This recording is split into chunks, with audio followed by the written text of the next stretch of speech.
મિત્રો, સુરતમાં એક એવી જગ્યા જ્યાં લોકો ફક્ત મંદિર જોવા નથી આવતા, પરંતુ એક જૂની કહાનીને અનુભવવા આવે છે. રામાયણ સાથે જોડાયેલી માન્યતા, તાપી રિવરનો શાંત કિનારો અને એક હિડન મિની ગિરનાર. પણ શું ખરેખર અહીં ભગવાન શ્રીરામ આવ્યા હતા? તો મિત્રો, નવા વ્લોગમાં તમારું સ્વાગત છે.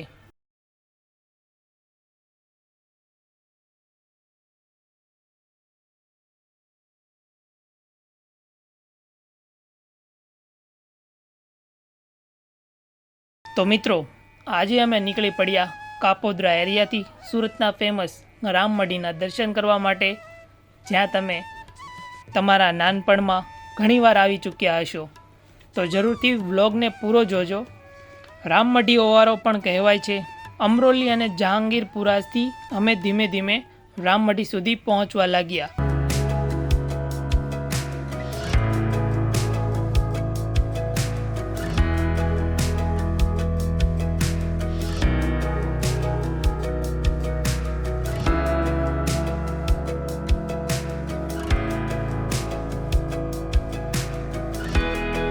અને બસ ધીમે ધીમે અમે અહીં રામમઢી સુધી પહોંચી જ ગયા. મિત્રો, અહીંનું એન્વાયરમેન્ટની વાત કરું તો એન્વાયરમેન્ટ નેક્સ્ટ લેવલનું હતું. અલગ જ શાંતિનો અનુભવ થાય છે.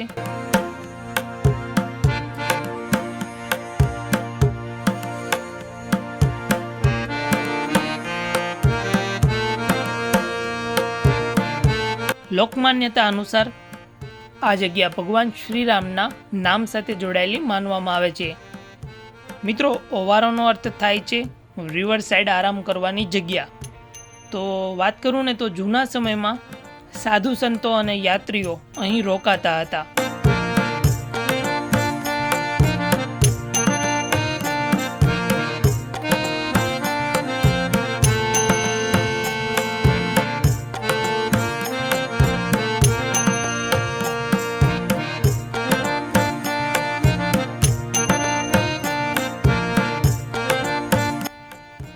તો કેટલાક લોકો માને છે કે વનવાસ દરમિયાન ભગવાન શ્રીરામ, માતા સીતા અને લક્ષ્મણજી આ વિસ્તારથી પસાર થયા હતા.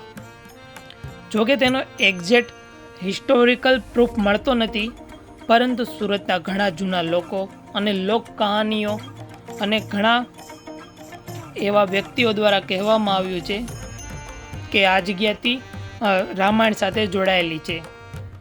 કારણ કે આ જગ્યા ફક્ત મંદિર નહીં, પરંતુ એક ઇમોશનલ કનેક્શન બની ગઈ છે.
તો હવે મિત્રો, મંદિરના દર્શન તમને મેં કરાવી દીધા પૂરેપૂરા. ઓકે, મ્યુઝિક સાથે તમને મજા આવી હશે. તો હવે મિની ગિરનારની આપણે ત્યાં જઈએ. તો હવે મિત્રો, મિની ગિરનારના દર્શન હજુ બાકી છે. જેમ જેમ તમે મંદિરની અંદર જશો તો મંદિરની પાછળ જ મિની ગિરનાર એકદમ સુંદર મજાનું બનાવેલું છે. તેમ તેમ ત્યાં એક છુપાયેલું મિની ગિરનાર જોવા મળશે. તો મિત્રો, અહીં એન્ટ્રી ફીની વાત કરું તો બસ 5 રૂપિયા એન્ટ્રી ફી છે. તમારા બાળકોને જરૂરથી પસંદ આવશે. અને અમે અંદર આવતાની સાથે જ આખું એટમોસ્ફિયર અલગ જ લાગવા લાગે છે. જેમ જેમ અમે ઉપર ચડવા લાગ્યા તેમ તેમ અહીંની વાઇબ વધુ પીસફુલ લાગવા લાગી.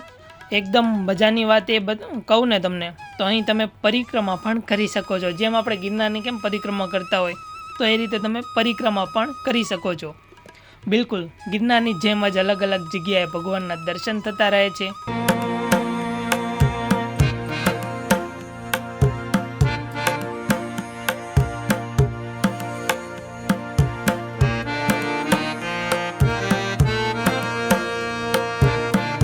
ઉપર અંબાજી માતાનું મંદિર છે અને આગળ દત્તાત્રેય ભગવાનનું સ્થાન પણ આવેલું છે. નાનું વર્ઝન છે પણ તમને જરૂરથી મજા આવશે. અને નીચે એક નાની ગુફા પણ બનાવેલી છે.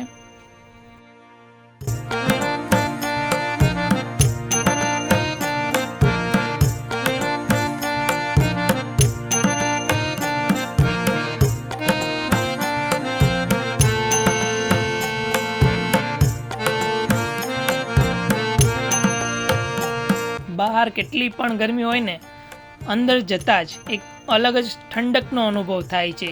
સાચું કહું તો સુરતના આવી જગ્યા મળશે એ એક્સપેક્ટ ન હતું કર્યું. તો મિત્રો કોમેન્ટ કરીને મને જણાવજો કે તમે નાનપણમાં કેટલી વાર રામવાડી ગયા. મને ખબર છે ઘણી વાર ગયા હશો, તો કોમેન્ટ કરીને એકવાર જરૂરથી જણાવજો.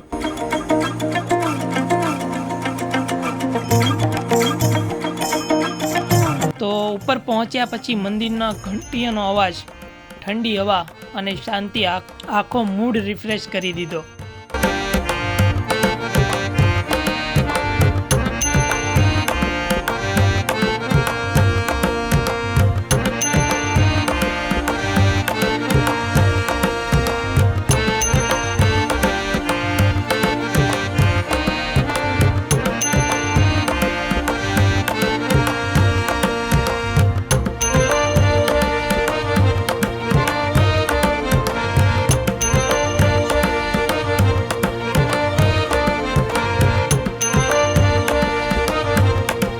હવે મંદિરની બહારની વાત કરું તો સીડી ચડ્યા પછી તમને તાપી રિવરનો એકદમ સુંદર વ્યૂ જોવા મળશે. આટલી ગરમી હોવા છતાં પણ ઘણા લોકો અહીં રિવરના કિનારે બેસીને એન્જોય કરતા જોવા મળે છે.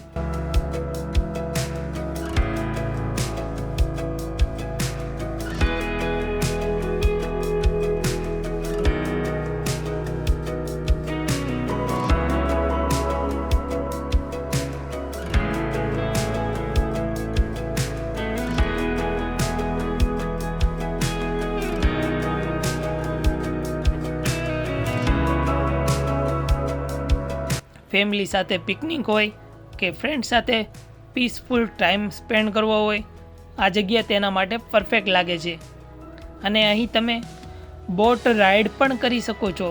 હા મિત્રો, બોટ રાઈડનો ચાર્જ છે ફક્ત 50 રૂપિયા પર પર્સન.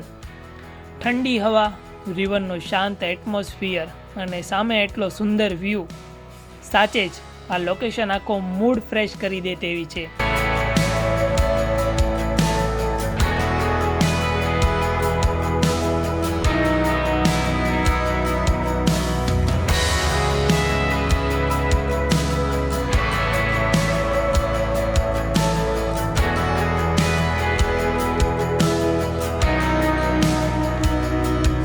તો જો તમે સુરતમાં રહો છો અને કોઈ પીસફુલ હિડન પ્લેસ એક્સપ્લોર કરવા માગો છો, તો રામવાડી ઓવારો ચોક્કસ વિઝિટ કરવો જોઈએ.